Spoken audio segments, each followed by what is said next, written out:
Il est 8h30 ici à Paris, 7h30 en temps universel. Bonjour à tous et bienvenue à vous. Les titres de l'actualité internationale de ce jeudi avec vous, Pauline. Les restrictions à travers le monde se multiplient pour faire face au variant Omicron. Pour rentrer en France, par exemple, un voyageur en provenance d'un pays hors de l'Union européenne devra justifier d'un test négatif de moins de 48 heures. Les États-Unis ou encore l'Allemagne doivent annoncer aujourd'hui de nouvelles restrictions sanitaires.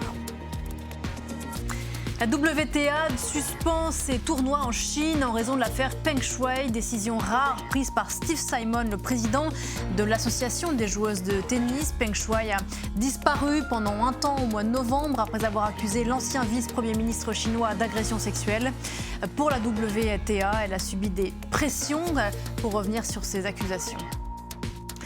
La Russie envisagerait d'envahir l'Ukraine. Anthony Blinken, le secrétaire d'État américain, assure en avoir la preuve. Depuis des semaines, Moscou masse ses troupes à sa frontière avec le pays. La tension est au plus haut entre pays occidentaux et le Kremlin. Anthony Blinken doit rencontrer ce jeudi son homologue russe, Sergueï Lavrov. Et qu'est-ce que Moscou a gagné de ce bras de fer avec les Occidentaux autour de l'Ukraine? On posera la question à 8h40 à Armel Chahi, ce sera le décryptage. Et puis dans notre focus aujourd'hui, enquête sur la face cachée de nos appareils du quotidien. Téléphone, ordinateur, aspirateur, rasoir. Les batteries qu'ils contiennent et qui permettent de les recharger rapidement sont un casse-tête à recycler. Une enquête de nos confrères de France 2 à retrouver dans une vingtaine de minutes. Voilà pour le programme. Tout de suite, c'est le journal.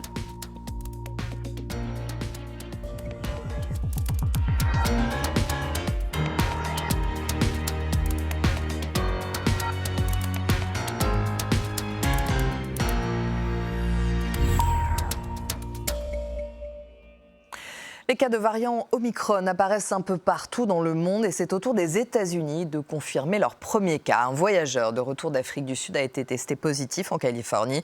Afin de protéger son pays, le président Biden doit annoncer aujourd'hui de nouvelles mesures sanitaires. Un test de moins de 24 heures deviendrait obligatoire, y compris pour les touristes vaccinés. Marc Pope.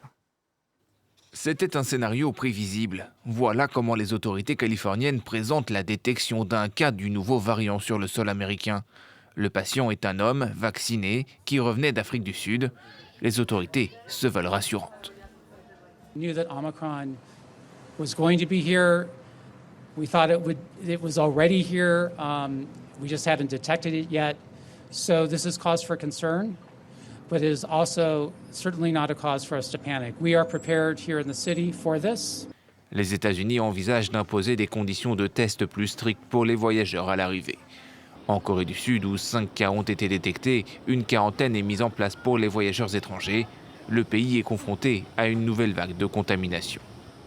단계적 일상 회복에 들어선 지 한 달이 지난 어제 국내에서 5,000명이 넘는 확진자가 발생하였고 위중증 환자도 700명을 넘어서고 있습니다.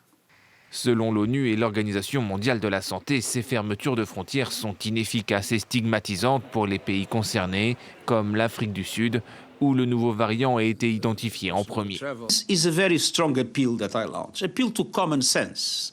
We have the instruments to have safe travel. Let's use those instruments to avoid this kind of, allow me to say, travel apartheid. À Pretoria, les autorités décrivent une propagation exponentielle du virus ces dernières semaines. Le variant Omicron, très contagieux, serait même déjà devenu majoritaire dans le pays. L'Allemagne doit également annoncer aujourd'hui la mise en place de mesures de restriction. Les bars et autres lieux publics pourraient être fermés. Un confinement des non-vaccinés serait envisagé. Les précisions de notre correspondante à Berlin, Anne Maillet. En Allemagne, le taux d'incidence se maintient depuis des semaines à un niveau très élevé. Dans le sud et l'est du pays, les hôpitaux sont débordés et ont transféré ces derniers jours environ 80 malades du Covid vers d'autres régions avec l'aide de l'armée. Vous le savez, le nouveau variant Omicron a également été détecté sur le territoire et tous ces éléments appellent donc de nouvelles mesures. Une réunion entre les chefs de région, la chancelière sortante Angela Merkel et le futur chancelier Olaf Scholz devrait donc formaliser aujourd'hui un certain nombre de restrictions qui vise surtout les non-vaccinés, encore très nombreux dans le pays.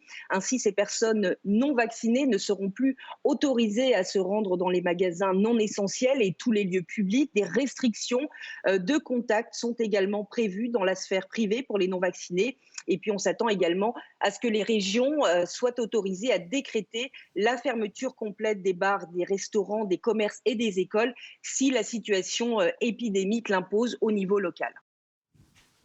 C'est une première victoire pour les pêcheurs français. L'île anglo-normande de Guernesey leur a accordé une 40aine de licences de pêche. C'est une excellente nouvelle, a salué la ministre française de la Mer, Annick Girardin. Mais il en manque encore 111 licences de pêche post-Brexit. Paris attend maintenant que Jersey et Londres fassent de même, ce qui s'annonce toujours bien plus compliqué. Il n'y aura pas de tournoi de tennis féminin en Chine l'année prochaine. L'annonce a été faite par Steve Simon, le président de la WTA, l'association des joueuses de tennis. Une décision prise suite à l'affaire Peng Shuai. La joueuse chinoise avait disparu plusieurs jours en novembre après avoir accusé l'ancien vice-premier ministre chinois d'agression sexuelle. Elle a, semble-t-il, subi des pressions pour revenir sur ces accusations, a précisé Steve Simon. Marc Pope avec Edwige Ouamanissa. C'est une mesure sans précédent dans le tennis mondial. En suspendant ses tournois en Chine, la Women's Tennis Association frappe un grand coup dans l'affaire Peng Shuai. Steve Simon, le directeur général, justifie cette décision par le traitement infligé par la Chine à la joueuse Peng Shuai. Je ne vois pas comment je peux demander à nos athlètes de participer à des tournois quand Peng Shuai n'est pas autorisé à communiquer librement et a, semble-t-il, subi des pressions pour revenir sur ses allégations d'abus sexuels. La décision de l'association a des conséquences importantes. Elle représente un manque à gagner estimé à plusieurs centaines de millions de dollars en droits télévisés. Sur les réseaux sociaux, les stars du tennis ont vite réagi. Je soutiens complètement la position de la WTA parce que nous n'avons pas assez d'informations sur Peng Shuai et son bien-être. Sa santé est de la plus haute importance pour le monde du tennis. Quelque chose comme ça ne doit pas arriver. Le sort de Peng Shuai déchaîne depuis plusieurs semaines les passions. Sa disparition après avoir accusé d'agression sexuelle un ancien haut dirigeant chinois avait provoqué l'inquiétude et l'émoi dans le monde entier. Réapparue en public le 21 novembre comme spectatrice d'un tournoi de tennis à Pékin, la joueuse de tennis avait assuré être saine et sauve lors d'une visioconférence avec le président du Comité international olympique. Mais les questions et les inquiétudes sont toujours là. L'annonce de la WTA est embarrassante pour la Chine. Elle intervient à quelques semaines du début des Jeux olympiques d'hiver, organisés par Pékin en février prochain.